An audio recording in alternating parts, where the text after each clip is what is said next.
This is Brother Peter Diamond, VaticanCatholic.com. I want to talk about the miraculous image of Our Lady of Guadalupe. It first appeared on December 12, 1531.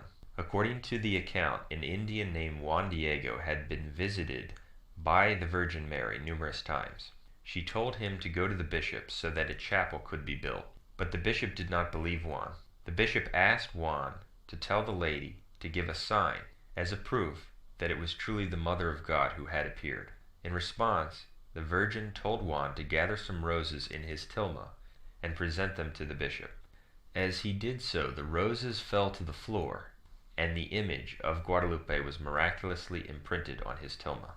It still exists to this day, 479 years later, and it can be visited in Mexico.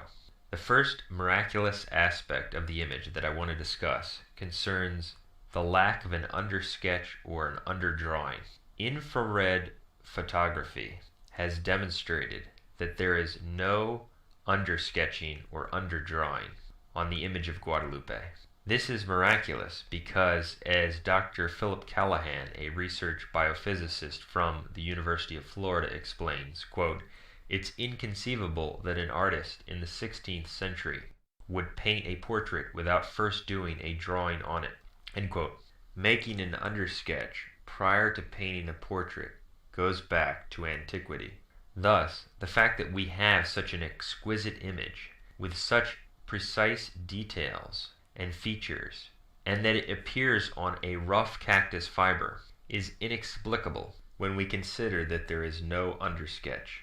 The next miraculous aspect of the image of Guadalupe that I want to discuss concerns its endurance. The tilma is made of a rough cactus fiber, as I said. This kind of cloth normally disintegrates in 15 to 30 years, but the image of Guadalupe has now remained for 479 years with no fading or even hairline cracking of the face or the main image. That is miraculous. This is even more astonishing when we consider that the image was subject to candle smoke for many years, which would speed up the process of deterioration. Indeed, attempts to make imitation copies of the image of Guadalupe have failed. One famous example concerns a well-known anti-apparitionist named Jose Ignacio Bartolash.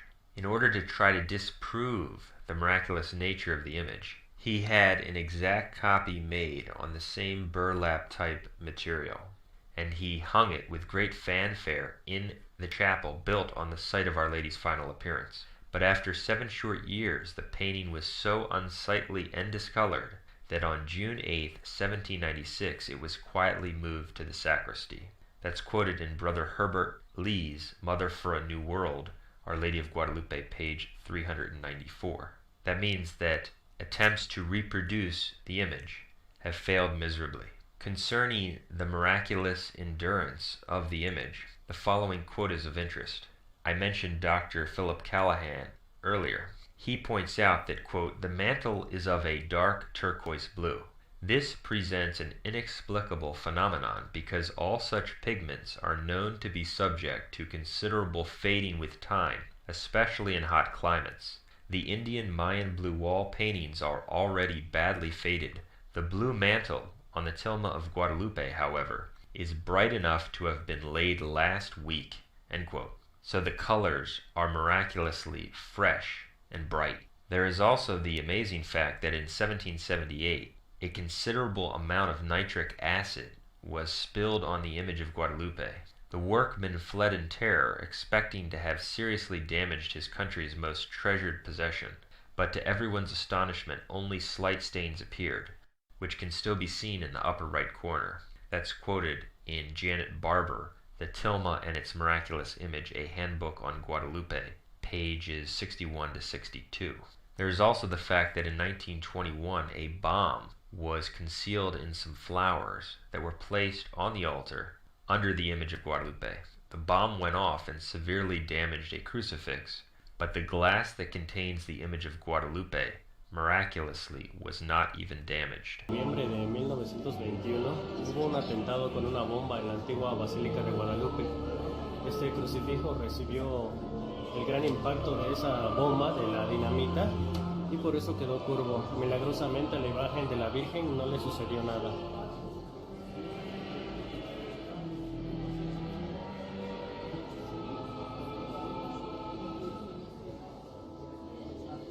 Nuestra peregrinación del 14 de noviembre de la diócesis de Texcoco es precisamente en desagravio de este atentado que sucedió en 1921. Aquí podemos ver una imagen inmediatamente después del atentado. Ahí podemos ver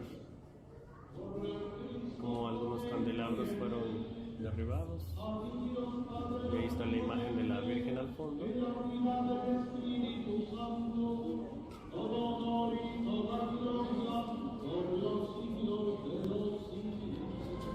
El día 14 de noviembre de 1921, un hombre desconocido, con el pretexto de depositar él mismo un ramo de flores, se acercó al altar y colocó su ofrenda ante la imagen de la venerada de Nuestra Señora. Alrededor de las 10:30 de la mañana estalló una bomba de dinamita que se hallaba oculta entre las flores.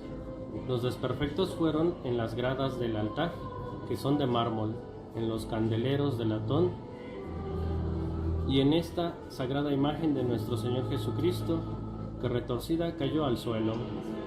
El cristal del cuadro de Nuestra Señora ni siquiera se estrelló. El día 17 del mismo mes, el comercio de nuestra capital cerró durante 5 horas como protesta por este incalificable atentado contra la imagen de Nuestra Señora de Guadalupe. Desde entonces el pueblo fiel de México venera de modo especial la imagen de nuestro Señor Jesucristo, que protegió a su Santa Madre de tan perverso atentado.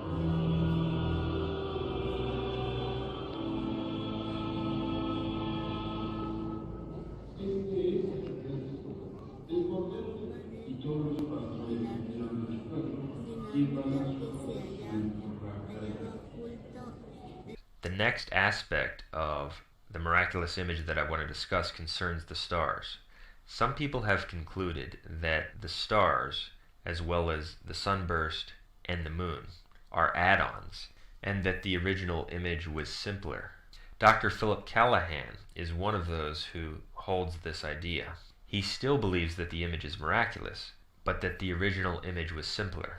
I believe he is incorrect on this point for 2 reasons. First, it was discovered in 1983 by Dr. Juan Homero Hernandez and Father Mario Rojas Sanchez that the stars on the image correspond precisely to the constellations of the winter sky on December 12, 1531. And what's so fascinating is that the constellations are shown as viewed from outside the heavens, in other words, in reverse. It's as if we have a picture from someone looking at it from outside the universe. It's a snapshot of heaven and earth from the very moment that Juan Diego saw Our Lady. I'm going to share with you this short excerpt of music that was written by God on Mary's shroud in the image that she gave to Juan Diego, who presented it to his bishop as proof of Our Lady's having revealed herself to him atop Tepeyac Hill on the outskirts of Mexico City in the year 1531. If you turn the shroud on its side and plot the stars on a musical sheet, this is the sound that it makes.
It becomes even more striking when we consider that the flowers on Our Lady's tunic correspond to the volcanoes in Mexico.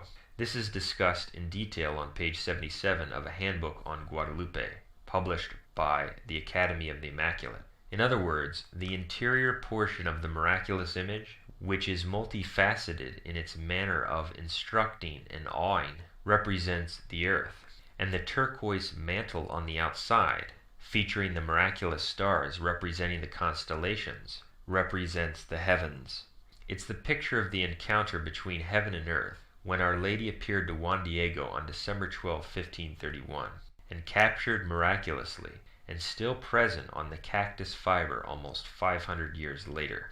But what's even more amazing is that the stars appear only on the mantle of the image and not on the tunic. And as I said, the stars that appear correspond to the constellations in the sky on the day of December 12th, 1531. But as people superimpose the image of Our Lady to the sky of that day and fill in the stars for where they would have appeared if her tunic had been filled with stars, the miracle becomes even more stupendous, because the constellation Corona Borealis, meaning Borean crown, representing a crown, would appear right between Our Lady's temples. That signifies that Mary has a crown and that she is the Queen of Heaven.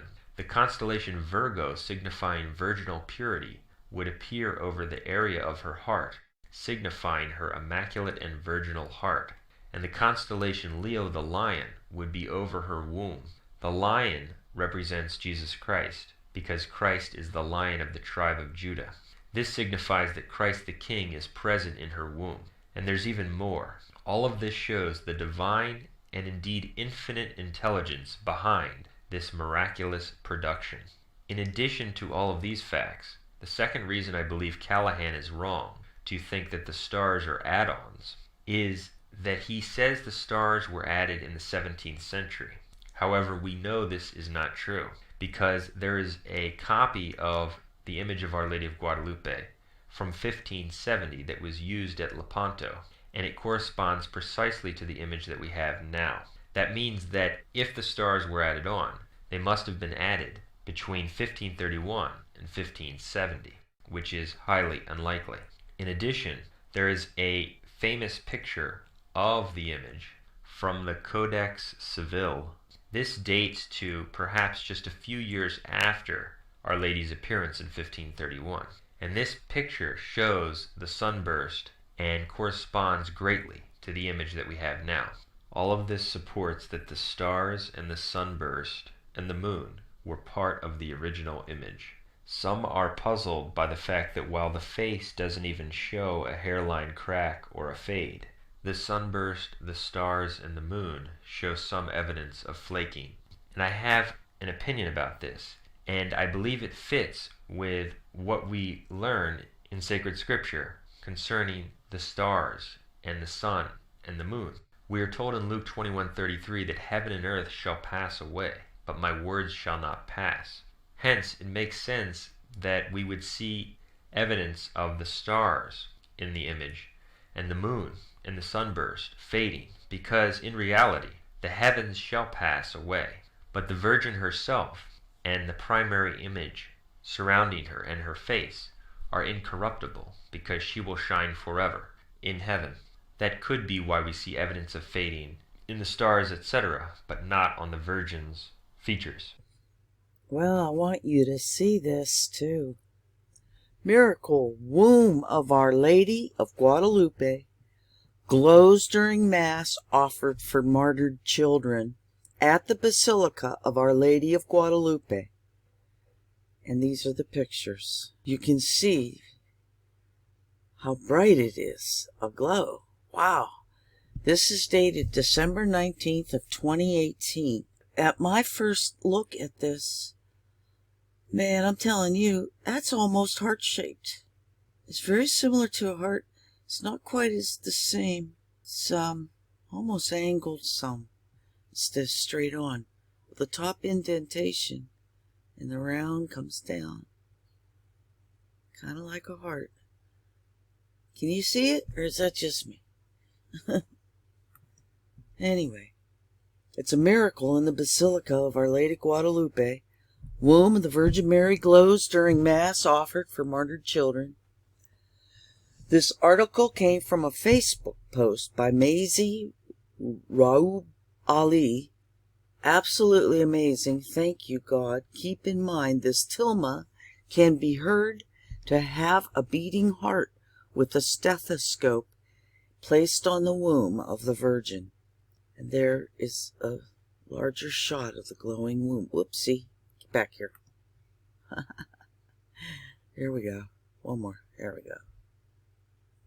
Yeah.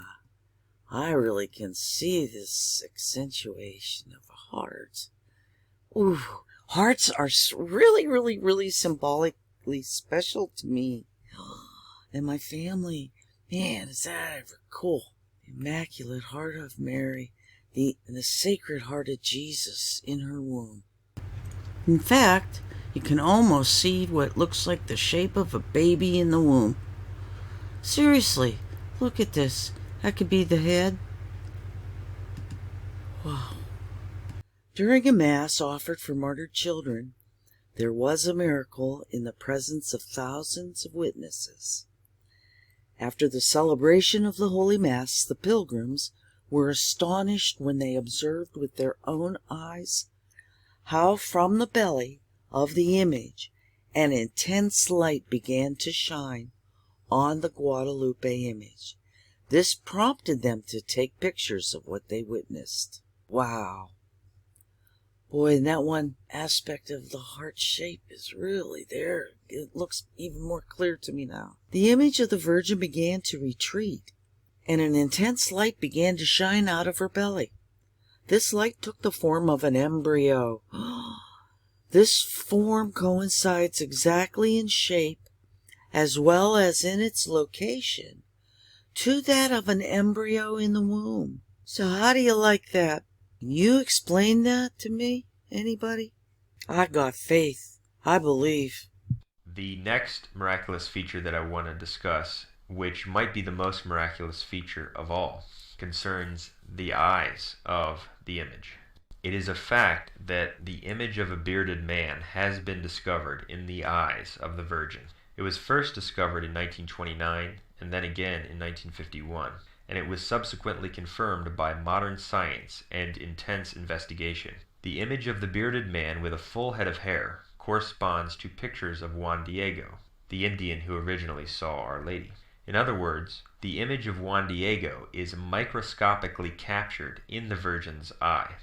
Of course, no human painter could have ever conceived the need to put microscopic images of Juan Diego in the eyes of the Virgin, so that they would later be discovered by the advances in modern science.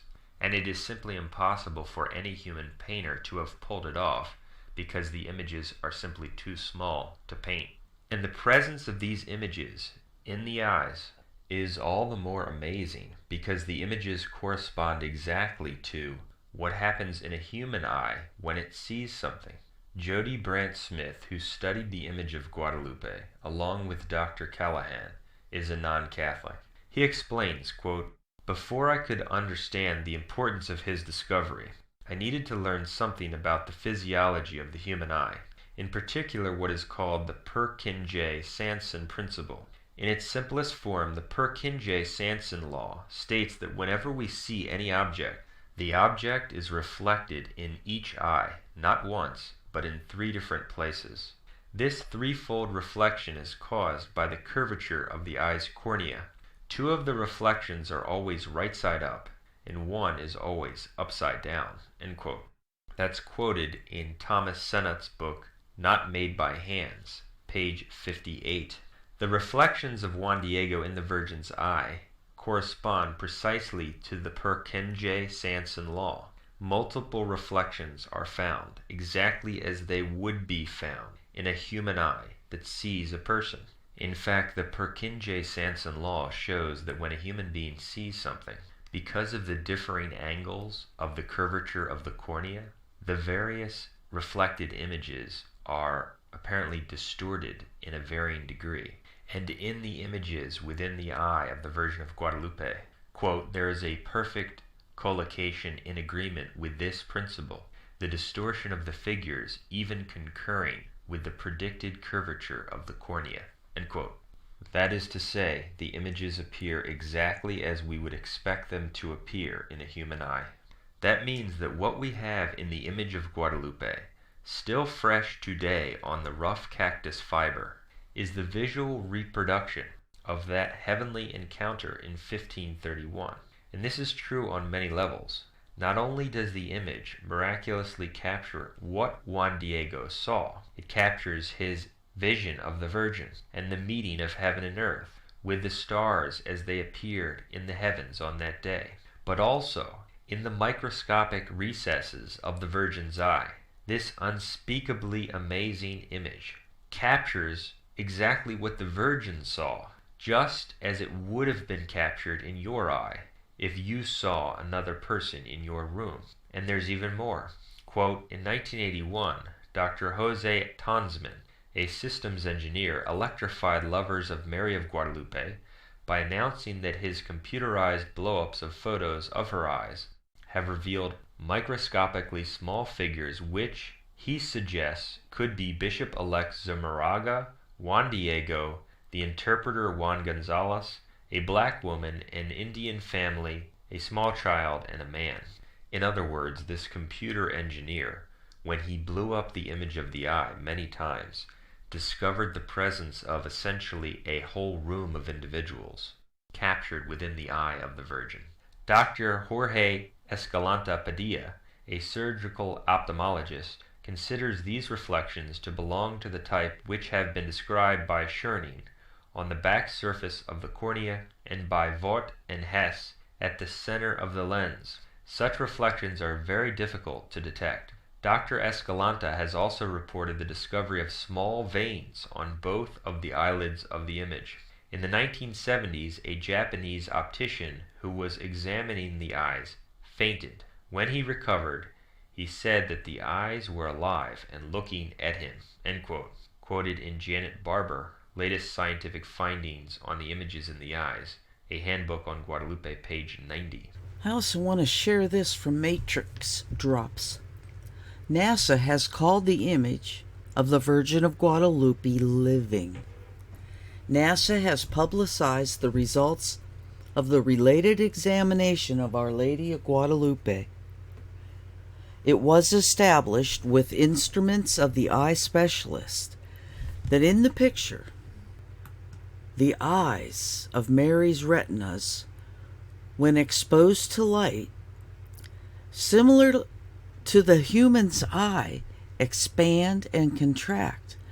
The researchers have also concluded that the temperature of the cloth where the image can be observed is permanently 36.6 degrees, such as a healthy human's body temperature. The image has also been examined with a stethoscope. The scientists have measured a pulse of 115 beats per minute at Mary's belt, which corresponds to the number of a fetal heart rate. Amazing. NASA engineers have also stated the paint with which the image was made does not exist on Earth and never has existed.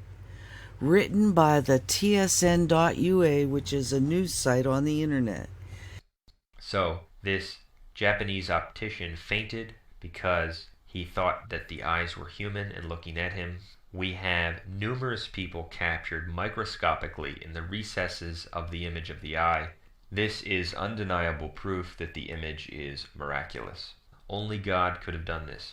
Moreover, ophthalmologists have testified that even though they are opaque, both eyes in the image show depth and become filled with light when the ophthalmoscope's light is trained into them.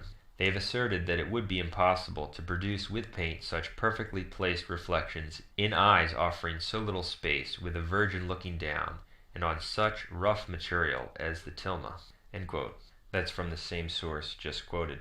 The scientific findings about the eyes of the image leave no doubt that the image is of divine origin, and it was created by God to leave the world with a priceless gift, a picture of that encounter of the Mother of God with Juan Diego. The next miraculous aspect that I want to discuss concerns the face of Our Lady. It's remarkable that at one distance, Our Lady appears to be a Native American, but at another distance she appears to be of lighter skin and in fact of European descent.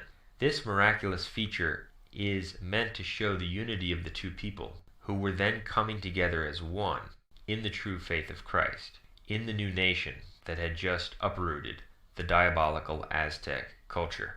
In fact, Dr. Philip Callahan explains that the image achieves this effect of appearing to be different colors at different distances only by a miraculous feature that we see in nature.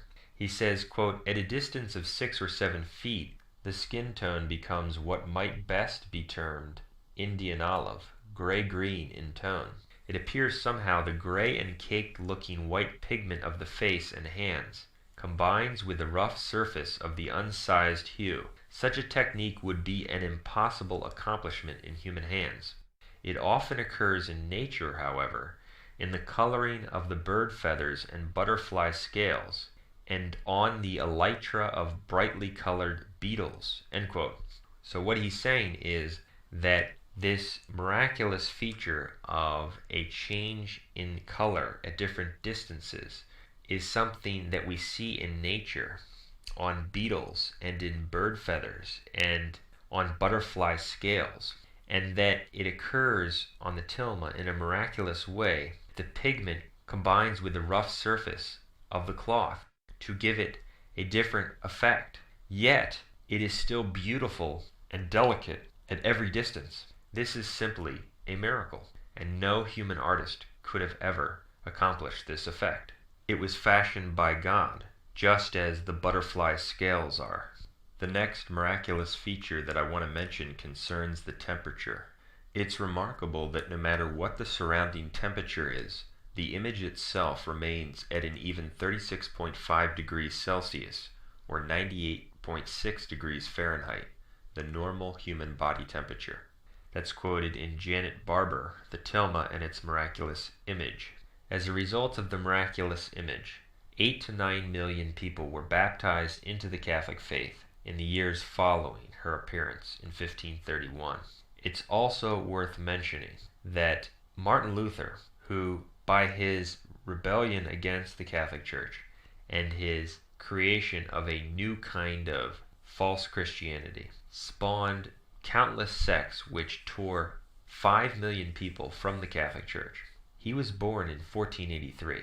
Hernan Cortez was born 2 years later in 1485. Hernan Cortez was the man who overthrew the Aztec Empire, making the miraculous conversion of the millions, which was facilitated by the image of Guadalupe, possible. The most significant events in Luther's life were occurring at about the exact same time that Hernan Cortez was accomplishing the overthrow of the Aztec Empire. It's almost as if at the very moment that millions in Europe were being torn from the true church, God was arranging it so that twice as many in the New World were being brought into it. The image of Guadalupe is one of the most prodigious miracles in human history. Perhaps God gave it to Mexico because the Aztec Empire was arguably the most wicked culture in human history. He wanted to counteract that level of evil with something of even greater good. The image testifies to the truth of the Catholic faith because in her message Our Lady directed people to the bishop of the Catholic Church at the time and the traditional Catholic faith. Let those who seek the truth and those who love the truth and those who love the Christ embrace this message and the one true faith of Jesus Christ, the Catholic faith. Another miraculous aspect of the image of Guadalupe concerns the reading of the image. Quote, "The Indians saw something in the image of Our Lady that the Spaniards did not comprehend. In that period the Indians did their writing in hieroglyphics, so to them the image was a hieroglyphic letter. The fact that the natives read the image is most important in understanding the purpose of Our Lady's apparitions. To the Indians, the image depicted a beautiful lady standing in front of the sun, a sign to them that she was greater than the sun god, Huitzilopochtli, whom they worshipped. The crescent, or the moon, beneath her feet showed that their moon god, Tezcatlipoca, was less than nothing, since she was standing on it. The stars they thought so much of were only a part or a portion of her mantle. At her throat was a brooch, with a small black cross in the center, reminding them that this was the emblem of the Spanish friars, and there was one greater than she. End quote. That comes from Father Harold Rahm, Am I Not Here, page 56. As we can see, the intelligence that constructed the miraculous image of Guadalupe, that conveyed exactly the message that the Indians needed to hear and to see, to bury their false notions of God and their idolatrous practices, is infinite and beyond anything humans can imagine. Reading the image caused millions of Indians to put away their idols and convert to the Catholic faith.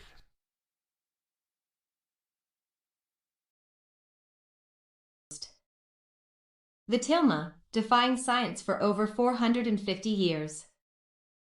Posted on Tuesday, December 12, 2017 by Susan Brinkman. Standing at a height of 56 inches, with her head inclined modestly to the right, the pristine image of Our Lady of Guadalupe, impressed upon the fibers of a Mexican peasant's cloak in 1531, remains a mystery to modern science. In an age when technology can clone humans, it cannot explain how the effigy was made, or how it has remained intact for more than 450 years.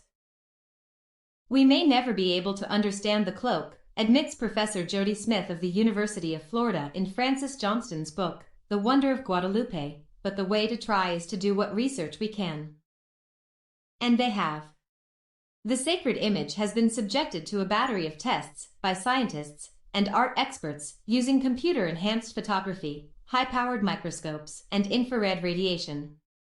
To date, every test has come to the same conclusion: the origin of the image is unknown.